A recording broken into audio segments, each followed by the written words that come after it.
देखो भारतीय मुकाबला जीत गया है तो शायद आप मेरी बात मानो नहीं, पर मैं बस इतना कहना चाहता हूं कि भाई ये भारतीय टीम हमारी बड़ी इनकंसिस्टेंट है और इनकी वजह से हमारी परफॉर्मेंस भी बहुत इनकंसिस्टेंट ही हो रही। अब देखो पिछले मुकाबले में 17 साल बाद आप मेलबर्न में एक T20 मुकाबला हारे थे, आपने जमकर गलतियां की थी और लोगों ने आपको जमकर रेला भी था और अचानक से इस मैच में आपने सब कुछ सही कर दिया। अब जो लोग पिछले मैच में रेले थे वो इस मैच में आखिर क्या बोले आपको? नहीं, गाली नहीं देना। और भाई मैं तो सोच रहा हूँ अचानक से हमारी टीम को हो क्या गया। टॉस जीत लिया, प्लेइंग 11 सही कर ली, अर्शदीप को मौका दे दिया, हॉबर्ट में पहली बार ऑस्ट्रेलिया को T20 मुकाबला हराने वाली टीम हम बन गए और वो भी हराया है ऑलमोस्ट एक तरफा। हाँ ये बात हमें पता है कि हेजल गॉड के बिना ऑस्ट्रेलिया का बॉलिंग लेवल पाकिस्तान के ही ऑलमोस्ट सिमिलर ही है, पर भाई मेरे फिर भी ऑस्ट्रेलिया को ऑस्ट्रेलिया में हराना इतना आसान नहीं होता है। और इस जीत के साथ हमारी भारतीय टीम ने इस 5 मैच की इंटरेस्टिंग सीरीज में 1-1 से बराबरी कर ली है। और सबसे इंटरेस्टिंग बात, इस जीत के हमारे सबसे बड़े सूत्रधार वही 3 खिलाड़ी रहे हैं जिनको प्लेइंग 11 में इस मैच में पहली बार मौका मिला, अर्शदीप सिंह, जितेश शर्मा और वॉशिंगटन सुंदर। खैर कैसे जीजी साहब ने कर दिया हर्षित राणा को अपने ड्रॉप और कैसे भारतीय टीम ने कर दिया होबार्ट में टॉप, चलिए जानते हैं आज की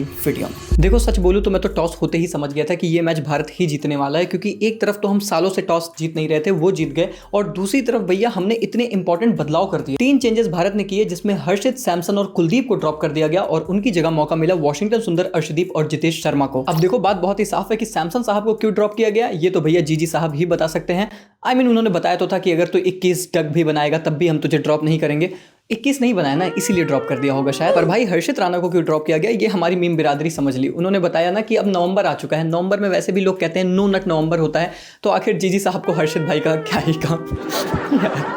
बड़े हरामी है सब। और अर्शदीप सिंह ने आते ही ये बात फील करा दी कि आखिर उन्हें बिठाए रखना हमारे मैनेजमेंट की कितनी बड़ी ब्लंडर मिस्टेक थी। वो बंदा आता है और अपने शुरू के 2 ओवर में 2 विकेट चटका लेता है। एक्चुअली में वही काम करते हैं वो हमारे लिए जो जॉर्ज हेजलवुड कर रहे थे ऑस्ट्रेलिया के लिए। अगर आप शुरुआत में ही सामने वाली टीम को बैकफुट पर डाल दोगे तो रिकवरी करना मुश्किल हो जाता है। यही अर्शदीप ने किया। पता नहीं क्यों विकेट ये ले रहा है और गांड में दर्द हमारे हो रहा है।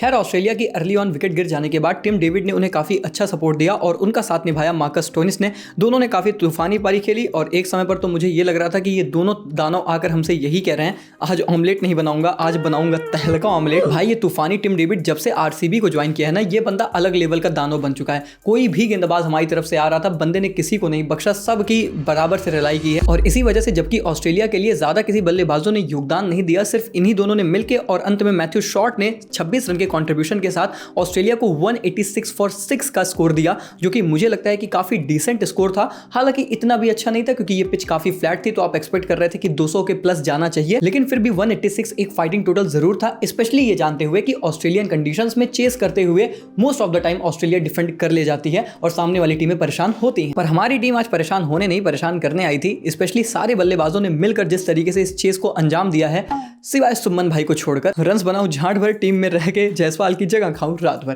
शुभमन भाई फ्लॉप होते हैं, ये मीम्स एवरग्रीन है। मैं मान के चलता हूं कि इनको तो उठाकर कॉपी पेस्ट कर ही देना है। पर भाई मजाक से हटकर मुझे लगता है this is becoming a bit serious and concern for Shubman Gill now, क्योंकि आपको मौका मिला, आपको एशिया कप से वाइस कप्तान बनाया गया, T20s में वापसी कराई गई, पर रियलिटी ये है कि एशिया कप 2025 से आपने अब तक 10 पारियां खेली हैं, 184 रन बनाए हैं, 23 की एवरेज और 146 के स्ट्राइक रेट से, जिसमें आपका बेस्ट 47 है। यानी कि लास्ट 10 पारियों में एक भी 50 प्लस स्कोर शुभमन गिल ने नहीं बनाया है। और इनफैक्ट इस ऑनगोइंग ऑस्ट्रेलिया सीरीज में भी अगर आप देखेंगे तो उनके कोई बड़े स्कोर आए ही नहीं है। सिर्फ एक 37 था जो पहले T20I में आया था, उसके अलावा उस बंदे के रन इस पूरी सीरीज में नहीं आए। और अगेन स्पेशली जब जायसवाल जैसा खिलाड़ी आपके T20 टीम में बैठा पड़ा है, उसे मौका मिल नहीं रहा। संजू सैमसन का ओपनिंग स्पॉट आपके लिए सेक्रीफाइस किया गया, संजू सैमसन को तो प्लेइंग 11 से भी सेक्रीफाइस कर दिया गया। तब भी अगर आपको मौका मिल रहा है तो डेफिनेटली आपके ऊपर एक्स्ट्रा बर्डन है, एक्स्ट्रा वो प्रेशर हमेशा रहेगा परफॉर्म करने के लिए।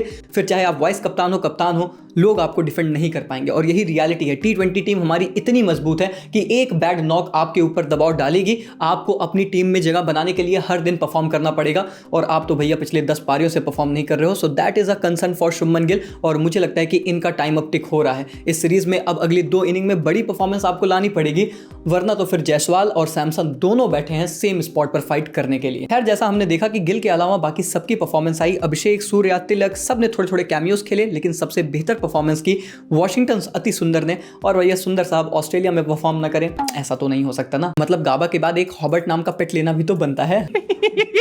तो भाई ने 49 रन की कमाल की पारी खेली और उनका साथ निभाया जितेश शर्मा ने, जिस पर भी बात करना बनता है क्योंकि जितेश शर्मा को फाइनली टीम में मौका मिल रहा है। याद होगा जब मैं संजू सैमसन को खिलाने को लेकर कह रहा था, मैं कह रहा था कि या तो उस बंदे का रोल डिफाइन कर दो और या तो उस बंदे को ड्रॉप करके जितेश शर्मा खिला लो। अगर आपको लोअर मिडिल ऑर्डर में उस बंदे पर ट्रस्ट ही नहीं है तो इससे तो बेटर है कि जितेश शर्मा को खिलाओ।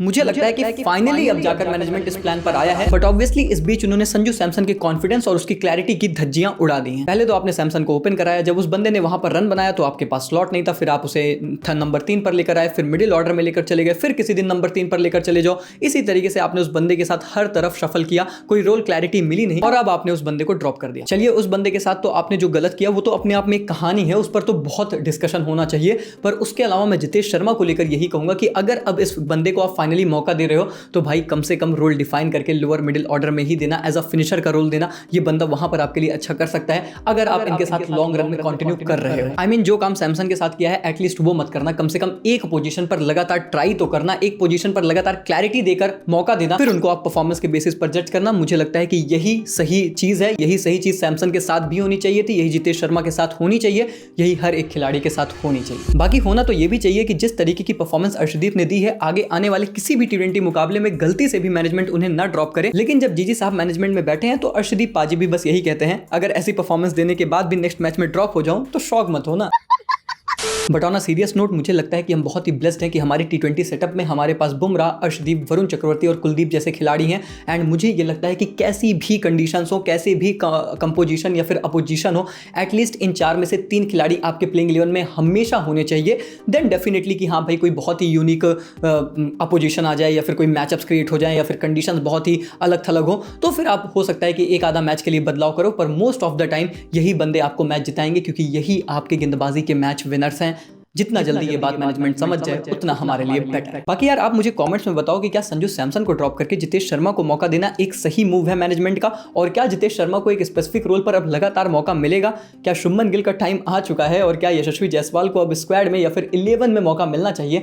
ये बातें आप मुझे कॉमेंट्स में जरूर बताइए। फिलहाल के लिए वीडियो में इतना ही। वीडियो पसंद आई है तो लाइक करिए, चैनल को कर दिए सब्सक्राइब ताकि इस तरीके के इंटरेस्टिंग वीडियो रिव्यूज आप लोगों तक पहुंचते रहें।